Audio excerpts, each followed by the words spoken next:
அனைவருக்கும் வணக்கம். ரொம்ப ஒரு மகிழ்ச்சியான ஒரு தருணம். இன்றைக்கி 12th ரிசல்ட் வந்திருக்கு.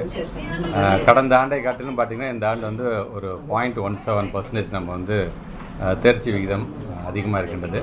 உள்ளபடியே இந்த தேர்ச்சி விகிதத்தில் தேர்ச்சி பெற்றிருக்கின்ற எங்கள் பிள்ளைங்க எல்லாத்துக்கும் என்னுடைய வாழ்த்துக்கள். குறிப்பாக இதற்கு உழைத்த எங்களுடைய பெருமதிப்புக்குரிய ஆசிரியர் பெருமக்களுக்கும் என்னுடைய நன்றிகள். எங்களை வழிநடத்திய எங்களுடைய தலைவர், என்னுடைய அரசியல் ஆசான் அவர்களுக்கும் என்னுடைய நன்றிகள். இப்போது இந்த ரிசல்ட் வந்து அடுத்த நிமிஷம் எப்போதும் போல் எங்களுடைய தலைவர்கிட்ட தொலைபேசியில் தொடர்பு கொண்டு இந்த முறையும் நாம் அதிகமாக நம்ம வந்து தேர்ச்சி பெற்றிருக்கோம் அப்படிங்கும்போது அவங்களுக்கு அவ்வளோ ஒரு சந்தோஷம், வாழ்த்துக்கள் அப்படின்னாங்க. எல்லாத்துக்குமே காரணம் நீங்கள் தானே அப்படிங்கிற நான் பகிர்ந்துக்கிட்டேன்.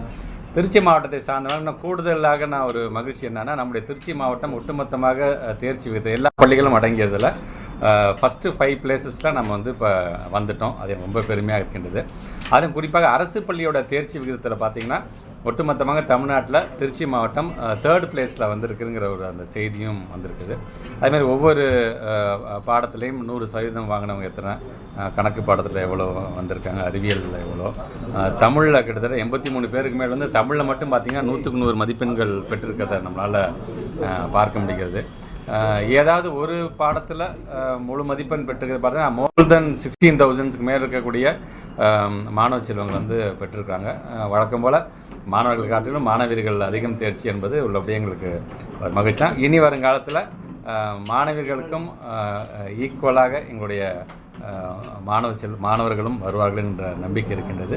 தொடர்ந்து இந்த ஊக்கத்தை எங்களுக்கு வழங்கிய என்னுடைய அரசியல் ஆசான், எங்களுடைய தலைவர் அவர்களுக்கு என்னுடைய நன்றியை தெரிவித்து, இதற்கு உழைத்த நம்முடைய ஒவ்வொருத்தரும் ஸ்கூல்ஸ் அப்படின்னா நான் வெறும் டீச்சர்ஸோடு நடத்த மாட்டேன், டீச்சிங் ஸ்டாஃப்ஸ் அண்ட் நான் டீச்சிங் ஸ்டாஃப்ஸ் என்று இருக்கக்கூடிய ஒவ்வொருத்தருக்கும். ஏன்னா ஆல்மோஸ்ட் பார்த்திங்கன்னா லாஸ்ட் 6 months எல்லாமே ஒரு ரிவ்யூ பண்ணி தங்களை செல்ஃப் அசஸ் பண்ணி கடந்த ஆண்டை காட்டிலும் இந்த ஆண்டு நம்ம எப்படி தேர்ச்சி பெற வேண்டும் என்கின்ற விதத்தில் ரொம்ப ஒரு மைன்யூட்டாக எல்லாமே பிளான் பண்ணி ஒர்க் பண்ணனால தான் இன்றைக்கி வந்து ஒவ்வொரு ஆண்டும் எப்படி நம்ம கூடுதலாக நம்ம கொடுத்துருக்கோமோ அதே மாதிரி இந்த ஆண்டும் கூடுதலாக அது கொடுக்கப்பட்டிருக்கிறது.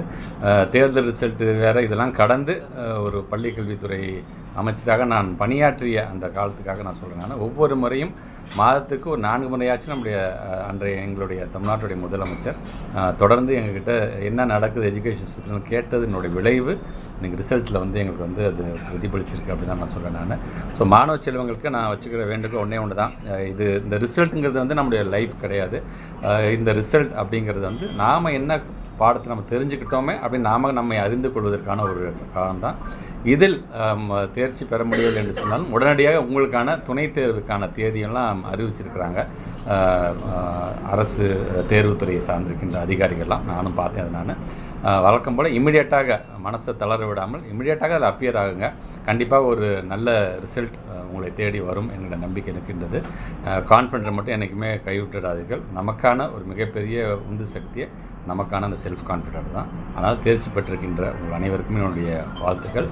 தேர்ச்சி பெற முடியலை என்று சொன்னாலும் மீண்டும் முயற்சி செய்து அதில் நீங்கள் மீண்டு வர வேண்டும் என்பதுதான் என்னுடைய வாழ்த்துக்களாக நான் தெரிவிச்சுக்கிறேன். பிஎம்சி வந்து மத்திய அரசுலேருந்து ஒரு கடிதம் வந்திருக்கு. அமைய போகிற புதிய அரசுக்கு இந்த விவகாரத்தில் எப்படி முடிவு எடுக்கணும்னு நினைக்கிறேன். கிளாரிட்டியாக கொடுக்கணும். அவ்வளோதான். யாராக இருந்தாலும் எதனால் பிஎம்சி நாங்கள் வந்து வேணான்னு சொல்கிறோம் அப்படிங்கிறத பல நேரத்தில் நாங்கள் வந்து எடுத்துன்னு சொல்லியிருக்கிறோம். அதற்கு இருக்கக்கூடிய சிக்கல்கள் என்ன அப்படின்னு கூட அன்றைக்கி எங்களுடைய தலைவர்களுடைய மூலமாக ஒரு பள்ளிக்கல்வித்துறை அமைச்சராக மத யானை அப்படிங்கிற புத்தகத்தின் மூலமாக அது அடுக்கடுக்காக என்ன காரணத்திற்காக நாங்கள் எதிர்க்கிறோம், இதை நாங்கள் அரசியல் பார்க்குறோம், அரசியல் பார்க்காமல் எப்படி எதிர்க்கிறோம், எப்படி எங்களுடைய பேரறிஞர் அண்ணா முத்தமிழ் கலைஞர் இன்றைக்கி எங்களுடைய தலைவர் எங்களை வழிநடத்தக்கூடிய அந்த இருமொழி கொள்கை என்பதே போதுமான ஒன்று, மும்மொழி கொள்கை ஏற்க மாட்டோம் என்று நாங்கள் எப்படி இருந்தாங்க.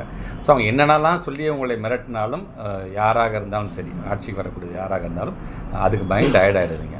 ஏன்னா நீங்கள் எடுக்கக்கூடிய முடிவில் கண்டிப்பாக ஒட்டுமொத்தமாக அந்த தமிழகமே உங்கள் பின்பு நிற்கும். அது இந்த கட்சி அந்த கட்சிலாம் இதெல்லாம் அரசியல் பார்க்காம தமிழ்நாட்டுடைய நலன் சார்ந்து அனைவருமே நம்ம ஓரணியில் நாம் நிற்போம் என்கின்ற அந்த செய்தியையும் யார் ஆட்சிக்கு வந்தாலும் உங்களுக்கு சொல்கிறேன். நான் கடமைப்பட்டிருக்கேன். நான் தேங்க்யூ.